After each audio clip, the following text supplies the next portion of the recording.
अब प्रश्न भी 3 तरह के होते हैं। तो जो सच में वो प्रश्न है आपका जिज्ञासा है, तो जिज्ञासा वाला प्रश्न बहुत अच्छा माना जाता है। लेकिन एक हम जानते हैं और फिर प्रश्न कर रहे हैं, बाहर आप देखोगे तो कई लोग आपसे प्रश्न करते हैं, तो वो क्या वो जानते हैं, अच्छा ये पता है क्या तुमको, तो ये जो पता है क्या, ये इसका वो क्या, वो आपकी परीक्षा ले रहा है, वो टेस्टिंग कर रहा है कि हमको पता है, बस आपको हम जानना चाह रहे हैं प्रश्न करके कि आप जानते हो या नहीं जानते हो, या आप वहां तक पहुंचे हो या नहीं पहुंचे हो, टेस्टिंग हो गई।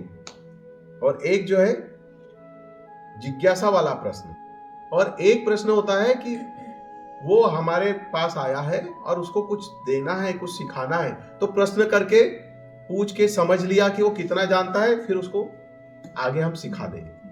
तो एक जो है टेस्टिंग करने वाला प्रश्न होता है, उसमें आगे चल करके आदमी एरोगेंट हो जाता है, बहस करना चालू कर देता है, तर्क और कुतर्क, उसमें तर्क कुतर्क चालू हो जाते हैं, जबकि वो उस प्रश्न के उत्तर से उसको कोई लेना देना नहीं है, बस वो आपको परेशान करना चाहता है, इसलिए उसके तर्क कुतर्क चालू हो जाते हैं। आप कोई भी उत्तर दो, उसको उस उत्तर से कोई मतलब नहीं है, वो उत्तर सुन के बाजू में रख देगा और एक और प्रश्न खड़ा कर देगा, हाँ चलो अब ये बताओ, वो बताओ, अच्छा ऐसा है तो वो क्यों, वैसा है तो वो क्यों? भटक वो रहा है और परेशान वो आपको कर रहे हैं, उसको उत्तर नहीं चाहिए उसको बस आपको परेशान करना। आजकल डिबेट होते हैं ना, हाँ जो डिबेट, हाँ किसी की बात सुनता ही नहीं, सब अपना अपना शुरू रहते हैं। मुझे एक व्यक्ति ने हम लोग गए एक जगह पे, तो मैं एक फोटो दिखाया था, वो काठमांडू में ये हुआ था ना भूकंप, तो उसमें दत्त महाराज का वहाँ पे एक मंदिर था, वो टूट गया था, बिखर गया था पूरी तरह से। तो फोटो दिखा रहा था मैं कि कैसा भूकंप हो गया है, तो ये मंदिर टूट गया है। तो मुझे यहाँ के व्यक्ति ने पूछा कि वो भगवान खुद को भी नहीं बचा सकता क्या?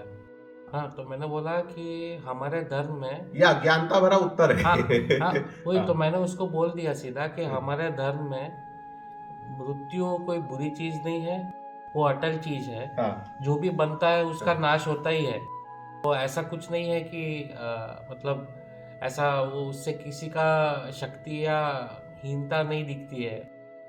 तो फिर उसने टॉपिक चेंज करके, क्योंकि उसको प्रश्न इसलिए नहीं पूछ रहा था वो कि उसको कुछ जानना था, उसको डोमिनेट करना था, सिर्फ आपको हिंदू धर्म को डोमिनेट करना था, इसलिए उसने कहा कि देखो भूकंप आया, मंदिर टूट गया, बोले भगवान खुद को नहीं बचा पाया। तो उसने क्या समझा, हमारा भगवान मंदिर है या हमारा भगवान मंदिर के अंदर बैठा है, कल को आप पिताजी का पिक्चर घर पे रख लो और घर में आग लग जाए तो आप ऐसा बोलोगे कि पिताजी अपने आप को भी नहीं बचा पाए। अरे पिताजी का पिक्चर रखा है, वह पिताजी थोड़ी है, हमने अपनी भावना स्थापित की, पिताजी तो संसार से विदा हो गए, चले गए, अब पिताजी का पिक्चर रखा है वहां पे, तो हमारी भावना है, तो हम पिताजी को उस पिक्चर के बहाने, हम पिक्चर देख के कल्पना कर करके हम याद करते हैं, क्योंकि हम उसको भूलना नहीं चाहते। तो अब वो दत्त का मंदिर है या शिव का मंदिर है या विष्णु का मंदिर है, तो वो हमने बनाया है, वो आसमान से पैरासूट से बांध के थोड़ी शिव जी ने मंदिर छोड़ा था या अपनी मूर्तियां छोड़ी थी। अरे वो हमारा भाव है, हमने अपने भाव से वो मंदिर बनाया। मंदिर तोड़ देने से थोड़ी भगवान मर गए, या मंदिर तोड़ देने से थोड़ी ऐसा है कि वो भगवान अपने मंदिर को तो नहीं बचा पाए, तो तुमको क्या बचाएंगे। और भूकंप हुआ तो उसमें मंदिर टूटा तो चर्च भी तो अरे बात चर्च और मंदिर और मस्जिद की नहीं है, बात क्या चल रही है, आप पहले तो ये समझो कि भूकंप किसने किया, कहां से आया। भगवान खुद को बचा नहीं पाए, अरे भगवान, भूकंप ही भगवान है ये समझ पा रहे हो क्या? अरे ये भूकंप भी भगवान है, ये सुनामी भी भगवान है, ये सूर्य भी भगवान है, ये चंद्र भी भगवान है। क्या कभी आप इस तरह से समझ पा रहे हो क्या?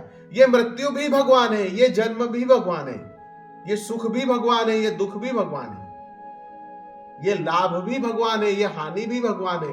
तभी तो कहते हैं हान लाभ जीवन मरण यश अपयश विधि हाथ। वो तो विधि का जो विधान जिसने लिखा है, विधाता, ये सब कुछ उसके अंदर चल रहा है।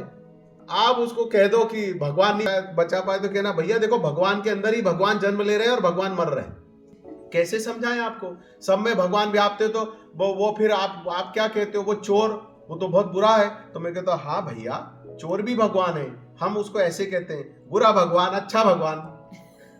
और कैसे समझाएं आपको? तो अच्छा, फिर आपके मतलब से सब जगह भगवान है, सब में भगवान है। हाँ, सब में भगवान है। कुत्ता भगवान, बिल्ली भगवान, चूहा भगवान, कछुआ भगवान, सब में भगवान है। दुष्ट में भगवान, रावण में भी राम है और राम में भी राम है।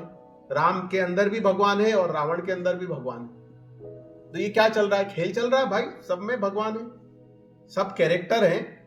अब वो सारे कैरेक्टर, स्कूल के बच्चे हैं 40 बच्चे, एक को राजा बना दिया, एक को पक्षी बना दिया, एक को कुर्सी बना दिया, एक को पेड़ बना दिया और स्क्रिप्ट दे दी उन्होंने, डायलॉग रट लिए और वो स्टेज पे कर रहे हैं। तो टीचर क्या बोलते हैं? टीचर बोलते हैं सबके अंदर छात्र हैं हमारे स्कूल के। क्या कहेंगे टीचर? हमारे स्कूल के, ये कौन सी स्कूल का ड्रामा चल रहा है? वो बोलेंगे वो दिल्ली पब्लिक या कोई भी एक स्कूल का, सरस्वती विद्या मंदिर, उसका नाटक चल रहा है। तो सरस्वती विद्या मंदिर का नाटक चल रहा है, मतलब उसमें सरस्वती विद्या मंदिर के सारे छात्र हैं, विद्यार्थी हैं उसके अंदर। वो पक्षी बना है, उसके अंदर भी सरस्वती विद्या मंदिर का छात्र है। जो कुर्सी बना है उसके अंदर भी छात्र है। जो पक्षी राजा बना है, भिखारी बना है, तो सब में छात्र हैं। और जैसी रोल खत्म हो गया, नाटक खत्म हो गया, ताली बज गई, उन्होंने अपनी अपनी जो था कॉस्ट्यूम पहना था वो निकाला, वो वापस अपने स्कूल के कॉस्ट्यूम में आ गए। बात समझ में आई? तो फिर ऐसे कोई कहता है भैया पहले आप अपनी बुद्धि को उतना समझने लायक तो बनाओ। मैं तो समझा सकता हूं आपको, पर क्या आप समझ सकते हो? क्या आप में उतना क्षमता है क्या समझने की? पहले ये भी तो देखो। आप में क्षमता ही नहीं है समझने की और कहते हो मुझे समझाओ मुझे समझाओ। अब इतना सा बच्चा चला गया और बोलेगा एमए की बुक दिखा के कि मुझे समझाओ। और कैसे समझाए बेटा? अभी तुम पहले चम्मच से दाल चावल खाना तो सीख लो। चम्मच से दाल चावल खाना आए नहीं, चले बंदूक चलाएंगे हम। तो हर चीज का अपना एक वो होता है। तो फिर ऐसे 80 साल के शरीर के अंदर भी 5 साल का बच्चा आपको मिल सकता है।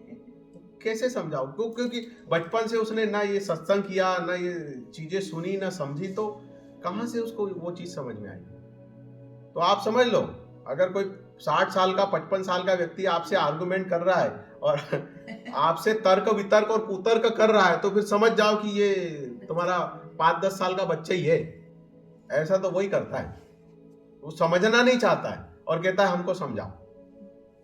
तो कहना भैया ये भगवान ही है सब कुछ, भगवान के अंदर ही भगवान सब कर रहे हैं। स्कूल के अंदर ही स्कूल के बच्चे ड्रामा कर रहे हैं।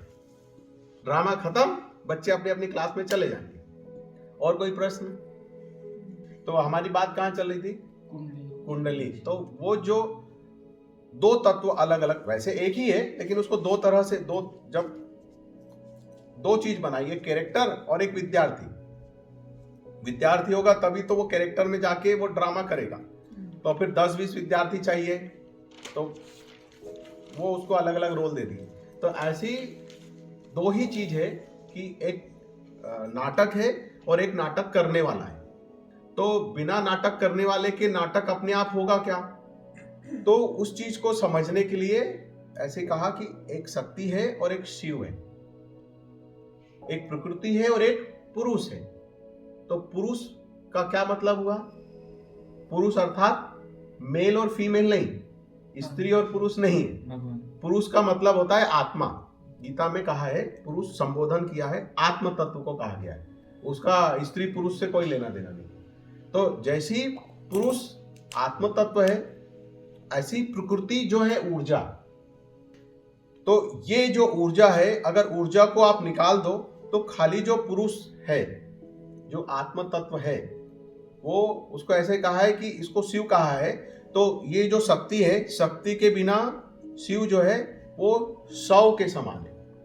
ऐसा व्यक्ति जीवित तो है पर कोमा में पड़ा हुआ है। अब शक्ति काम नहीं कर रही है, शक्ति का संचार बंद हो गया उसके शरीर। ऐसे आप कहोगे कि शक्ति का संचार बंद हो गया इसके शरीर में, सारे कनेक्शन कट हो गए। तो उससे ही शक्ति निकली है और वो शक्ति काम कर रही है। वो शिव जाकर के काम नहीं कर रहा है, शिव से ही शक्ति निकली और वो शक्ति पृथक हुई और वो शक्ति ही काम कर रही है। फिर बाद में वही शक्ति जाकर के शिव से मिलती है, तो बोलते शिव शक्ति का मिलन हो गया। अब जिससे अलग होगी उसी से जाके मिलेगी ना।